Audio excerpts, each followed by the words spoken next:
In 1956, a Buick salesman in Toledo, Ohio, sold 312 cars in a single year on a lot that averaged 87. He never raised his voice. He never closed hard. He never used a script. What he had was a system, a set of social rules so quietly effective that customers drove 40 miles past 3 other dealerships just to buy from him. He kept a small notebook in his jacket pocket, not for sales figures, but for the names of the children of his customers. He wrote them down the night he met them and remembered them at the next service appointment. The notebook was found in his desk drawer the day he retired. It had 1,847 names in it. Most of those rules died with his generation. They moved through a room differently, not with apps or scripts or self-help books, but with habits carved into them by fathers who knew exactly what kind of man they were trying to build. Those habits made friends, won jobs, kept marriages, and held neighborhoods together. We abandoned every one of them the moment we decided being yourself was more important than being decent. This was not charm. This was a craft. Every gesture had a purpose. Every word was weighed before it left the mouth. Then the 1970s arrived, and we called these rules phony and replaced them with what we called authenticity. Loneliness rates have tripled ever since. Number 19 on this list took less than 3 seconds and made the average 1950s salesman 40% more memorable than every competitor on his block. Number 11 was considered old-fashioned for decades, until a Harvard psychologist published a paper in 2018 proving it was the single most effective trust-building behavior ever measured. And number 2, the rule that fathers in the 1950s drilled into their sons more strictly than any other, is now being taught to FBI hostage negotiators at Quantico. These 25 tricks were not about being smooth. They were about being remembered. They were the difference between a man who walked into a room and disappeared and a man who walked out of it with 3 new friends. Hit that subscribe button. Let us count down the 25 forgotten charm tricks every American man used in the 1950s that made him unforgettable in 5 minutes. Number 25. The hat-off pause. The gesture did not require words, charm school, or a college education. It worked for sharecroppers in Mississippi and stockbrokers in Manhattan. When you arrived at any door, you removed your hat with your right hand before you knocked. The hat went into your left hand, brim down. You did not put it back on until you were back outside. For a teenage boy in 1953 walking into his first job interview at a Cleveland tool shop, the hat-off pause was armor. It told the foreman that somewhere out there was a father who had shown him exactly what to do. By 1955, the gesture was so universal in American working-class life that companies trained traveling salesmen against it. The salesmen who ignored the training outsold the ones who obeyed it. The hat said it before the man did. Number 24, the 3-second doorway. Before you entered another man's home, you paused on the threshold for 3 full seconds. You looked at the door frame. You took 1 breath. Then you walked in like a man who knew exactly where he was. For an insurance salesman in 1955, working a territory in upstate New York, the 3-second pause was a reset. It cleared whatever had happened in the car, on the phone, at the last house. The customer met a man who had brought no other day with him.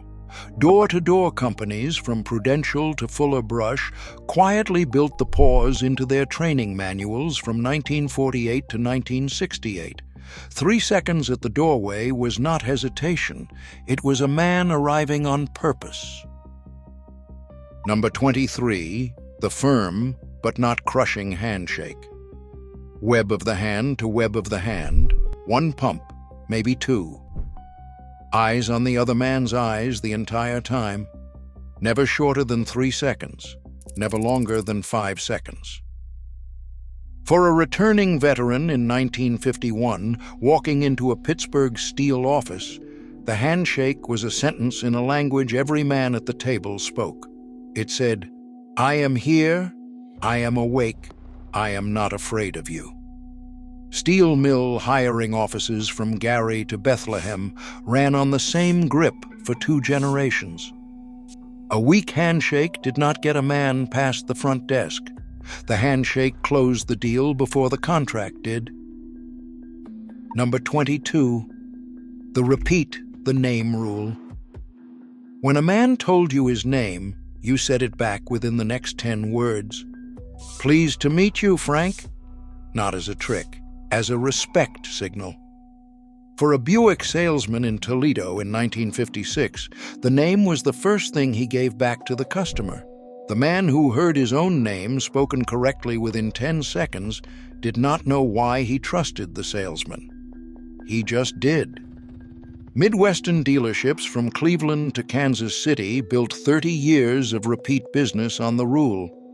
The trick was not remembering the name. The trick was making the name matter. Number 21, the question before the story. Before you told a man anything about yourself, you asked him one real question and listened to the entire answer without interrupting. Not weather, not sports, something specific. For a young pharmacist in 1957, small-town Indiana, behind the counter, the question was the whole job. The prescription was easy. The conversation was the practice. Customers came back to him for 40 years. Most of them could not have named the medicine. All of them could name the man. Number 20, the eye contact. Hold on, hello.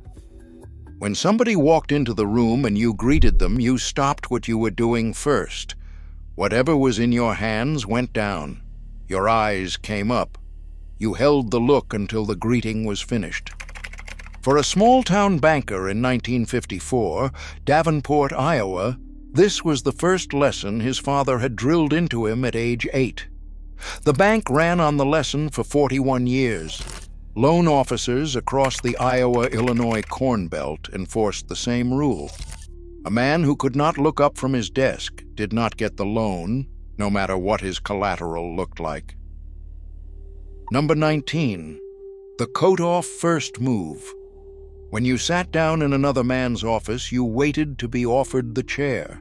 When you were offered it, you took your coat off before you sat. The coat went over the back of the chair, never on the floor, never on a second chair. For a young attorney in 1958 Boston, walking into his first client meeting, the coat-off move bought him 3 seconds of silent competence before a single word was spoken. New England law firms passed the gesture down, clerk to clerk, for 40 years. The client read it without knowing he was reading it. Most of the meeting was already won. Number 18, the sir and ma'am default. Until a man told you otherwise, he was sir. Until a woman told you otherwise, she was ma'am. Age did not matter. Class did not matter. The default was respect, and the respect was given before it was earned. For a Memphis delivery driver in 1956 dropping off a crate at a back door, the ma'am was not Southern decoration. It was a habit drilled into him by a mother who had told him at age 6 that the cost of the word was nothing and the cost of forgetting it was everything. Nobody called it manners.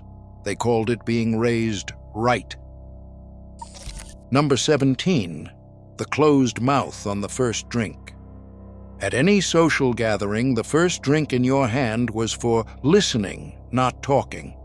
You held it. You sipped slowly. You let the room come to you. For a junior reporter in 1959 Chicago, at his first press dinner, the closed-mouth rule was the difference between a story and a paycheck. Chicago newspapermen passed the rule down at the Billy Goat Tavern for 30 years. The men who talked first told everyone what they did not yet know. The men who listened first walked out with the lead. Number 16. The stand-up when she enters. When a woman entered the room, you stood. Wife, sister, stranger, secretary. The chair came back. You stayed standing until she was seated or until she had passed. For a Detroit auto worker in 1955 at his daughter's school recital, the stand-up was the moment his daughter saw him as a man, not just a father. She would tell her own son about that moment 40 years later. It was not chivalry. It was a refusal to make a woman feel invisible in a room full of men. Here is what nobody talks about. 1 in 3 American men over 50 reports having no close friends at all. Not one. Not because they are unlikable. Not because they are antisocial. Because somewhere between 1970 and today, we replaced a culture of social rules with a culture of self-expression. We stopped teaching boys how to enter a room and started telling them to just be themselves. The problem is, being yourself is a disaster when nobody ever taught you how to be anyone. The hat-off pause never charged a subscription. The doorway pause never sent a notification. The handshake never optimized a profile. They sat in the body and told the truth. Then we threw them out for taking up too much of what we had decided to call ego. Number 15. The walk her to the car. When the evening ended, you did not say goodbye at the front door. You walked her to her car. You waited until the engine started. You watched the taillights leave the lot. For a young schoolteacher in 1958 Sacramento, walking his date to her Plymouth, the walk was not flirtation. It was a closing argument. Western Parish Hall dances from San Diego to Spokane ran on the same closing for 2 decades. The walk was 30 seconds. The memory was 40 years. Number 14. The compliment with a specific. You did not tell a woman she looked nice. You told her the brooch suited the dress. You told her the color of the scarf made the room brighter. The specific was the proof you had actually looked. For a Cincinnati Sunday school superintendent in 1957, greeting the church ladies on the front steps, the specific compliment was the work of about 4 seconds. It was the most discussed 4 seconds in the parish kitchen all week. Not flattery. Attention. Number 13. The pull out the chair. Pulling her chair out before she sits. At any table, in any restaurant, the woman to your right had her chair pulled out. You stepped behind her. You eased the chair back. You waited until she was settled before you took your own seat. For a railroad accountant in Omaha, at his anniversary dinner in 1959, the chair pull was the same gesture his father had used for his mother for 44 years. Supper clubs across the plains, from Omaha to Des Moines, ran on the gesture every Saturday night. The waitress saw it. 2 other tables saw it. The bill was the cheapest part of the evening. Number 12. The light her cigarette. In an era when most adults smoked, the lighter in your pocket was a social tool, not a personal one. Hers came out, yours came up. The flame was steady. The hand was cupped against the wind. For a Manhattan ad agency junior in 1956, at a bar on Madison Avenue, the lighter move was the entire opening of more conversations than any cocktail he ever ordered. Madison Avenue ran on the gesture from 1948 until the Surgeon General's report in 1964. The flame was small, the signal was not. Number 11. The slower than hers walking pace.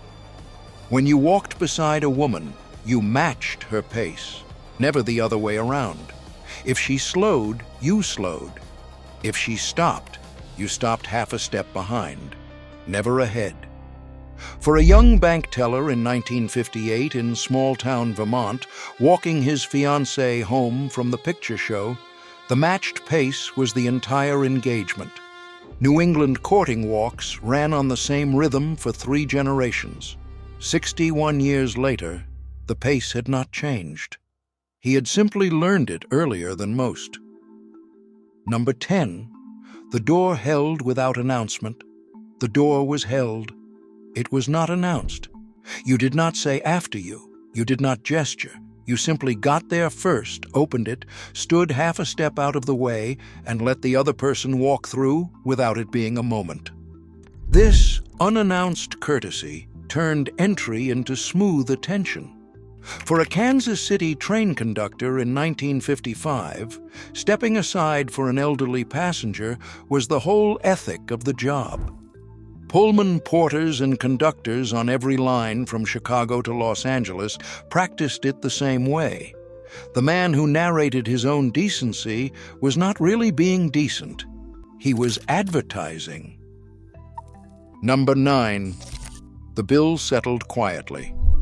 When the check came, you handled it before anyone else saw it. The wallet came out under the table. The cash went onto the tray, and it was never counted in front of the guest.